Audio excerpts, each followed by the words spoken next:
झारखंड की चर्चित बड़कागांव विधानसभा सीट दशकों बाद फिर से बीजेपी के खाते में जाती हुई दिख रही है। यहां कांग्रेस की अंबा प्रसाद के सामने मुकाबले में बीजेपी के रोशन लाल चौधरी हैं।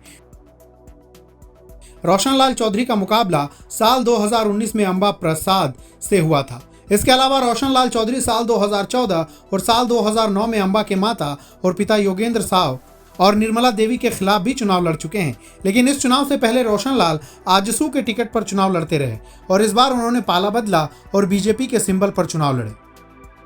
रोशन लाल चौधरी गिरिडीह के सांसद चंद्रप्रकाश चौधरी के भाई हैं। वे पिछले 2 दशक से बड़कागांव क्षेत्र में सक्रिय रहे हैं।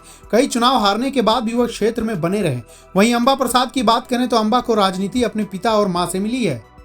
अंबा क्षेत्र में सक्रिय होने के साथ साथ सोशल मीडिया में भी अच्छी खासी लोकप्रिय है। इस बार भी अंबा के समर्थन में चुनाव प्रचार करने कल्पना सोरेन पहुंची थी। बड़कागांव विधानसभा क्षेत्र में कुल 3,86,072 मतदाता थे।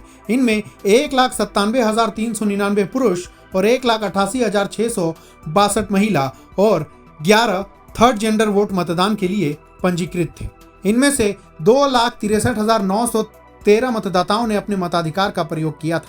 बड़कागांव विधानसभा निर्वाचन क्षेत्र में 68.36% मतदाताओं ने मतदान किया था। बता दें कि इससे पहले बड़कागांव से बीजेपी के लिए आखिरी बार लोकनाथ महतो जीते थे। वे साल 1995 से 2009 तक 3 बार इस क्षेत्र के विधायक रह चुके हैं। उसके बाद भी वे कई बार चुनाव लड़े, लेकिन फिर कभी जीत नसीब नहीं हुई। वहीं अंबा प्रसाद की बात करें तो साल 2019 में विधायक बनने के बाद से लगातार सुर्खियों में बनी रही। वो कभी घोड़े पर सवार होकर विधानसभा पहुंची तो कभी खुद कार चलाते हुए क्षेत्र में घूमी। इसी 5 साल के कार्यकाल में उन पर आय से अधिक संपत्ति के आरोप लगे। इस मामले में उनके घर पर ईडी भी पहुंच चुकी थी। आपको हमारी तरफ से दी गई जानकारी कैसी लगी हमें कमेंट सेक्शन में जरूर बताएं और ऐसे ही और खबरों के लिए आप देखते रहिए लाइव हिंदुस्तान।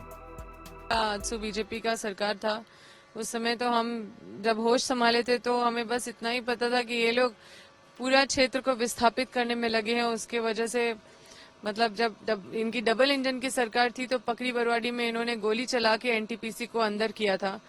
कोई पॉलिसी नहीं, कोई जीएम लैंड का पैसा नहीं, कोई कट ऑफ डेट नहीं, इनको कुछ नहीं करना है। बस इनको मतलब लोगों को बांटना है धर्म के नाम पे।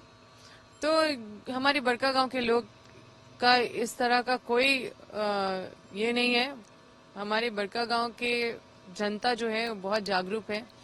उनको अपने जो यहाँ के मुद्दे हैं विस्थापित, यहाँ का मुद्दा है बेरोजगारी, यहाँ का मुद्दा है इंफ्रास्ट्रक्चर, यहाँ का मुद्दा है डेवलपमेंट, यहाँ का मुद्दा है एजुकेशन सिस्टम को दुरुस्त करना, यहाँ का मुद्दा है हेल्थ इश्यूज को दुरुस्त करना। और इन सब चीजों को हमने लेके काफी आगे हम गए हैं और रात दिन लोगों के बीच में काम किए हैं। कभी हम आराम नहीं किए हैं, कभी हम गायब नहीं रहे क्षेत्र से लोगों के